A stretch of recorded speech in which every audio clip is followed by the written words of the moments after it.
Your life as a royal guard. You're born inside stone walls you'll never leave.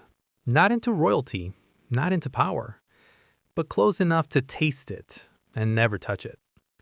Your father stands watch outside the palace gates, not guarding the king, guarding the illusion that the king is untouchable. He doesn't smile much. His armor is dented. His body already hurts in places you don't yet have names for. From the day you learn to walk, you learn one rule. Stand still, stay quiet, obey. At age 3, you're taught how to salute before you're taught how to read. At 5, you learn which corridors you're allowed to exist in and which ones you'll be executed for entering by mistake. You grow up watching nobles laugh as they pass you. Not cruel laughter, worse. Polite indifference. To them, you're furniture, decorated steel. You survive childhood, disease, hunger, winter. Congratulations. That survival just sealed your fate, because nobody chooses to become a royal guard. You inherit it. Your grandfather stood these holes. Your father stood them. And now the palace already owns you. You just don't know it yet. At age 8, training begins. Not combat training. Endurance training, standing for hours without moving, eyes forward, back straight, no scratching, no coughing, no reacting, even when nobles insult you to see if you flinch. They hit you with sticks, not to hurt you, to correct you. You learn that pain is information, and hesitation is a crime. By 12, you're carrying armor heavier than your own body. Chainmail that eats into your shoulders, helmets that trap heat until your vision blurs. You're told this is honor. It doesn't feel like honor. It feels like drowning slowly while standing upright. At 14, you witness your first execution. A fellow guard. He fell asleep on duty, just for a moment. They make you stand in formation while it happens. You're not allowed to look away. This isn't punishment, it's education. You learn something important that day. The king is protected.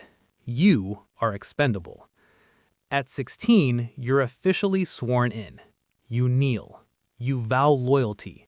You swear your life. Nobody asks if you're willing to die. They assume it. From now on, your body belongs to the crown. You guard doors you'll never walk through. Protect people who wouldn't recognize your face.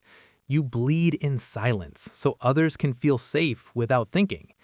You don't fight glorious battles. You break up drunken noble disputes. You escort prisoners who are already dead, just not officially yet.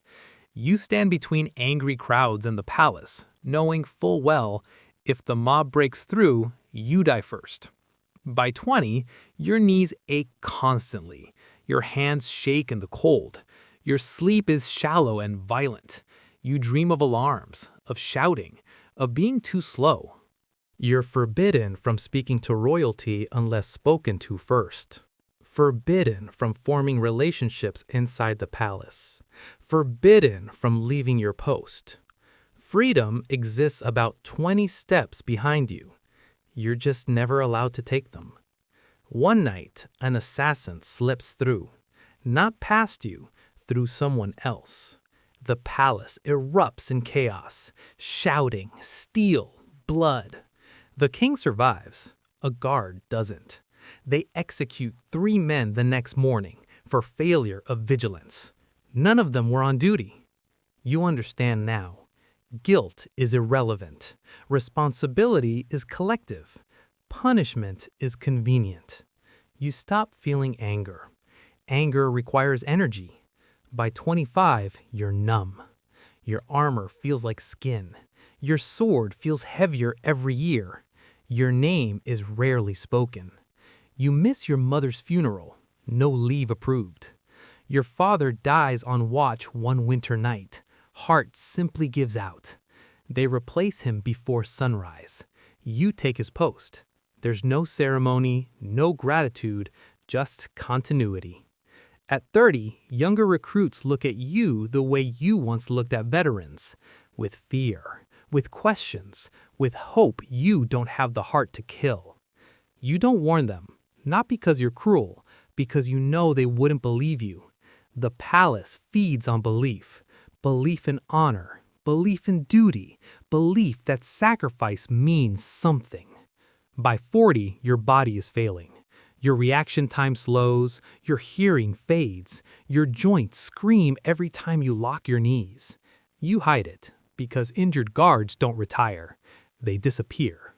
One night, during a riot, a stone hits your helmet. Your vision goes black. When you wake up, you're not in the palace. You're in a small room. No armor, no sword. A clerk informs you your service is concluded.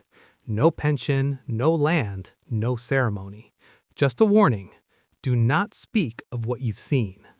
You're free now, but you don't know how to live without orders. You can't sleep without standing watch. Crowds make you panic. Silence feels wrong.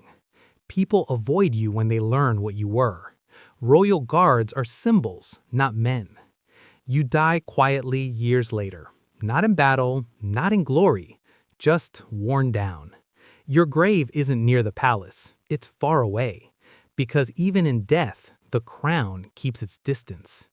But somewhere, inside the walls you once guarded, a child is watching armored men stand perfectly still and thinking it looks like honor.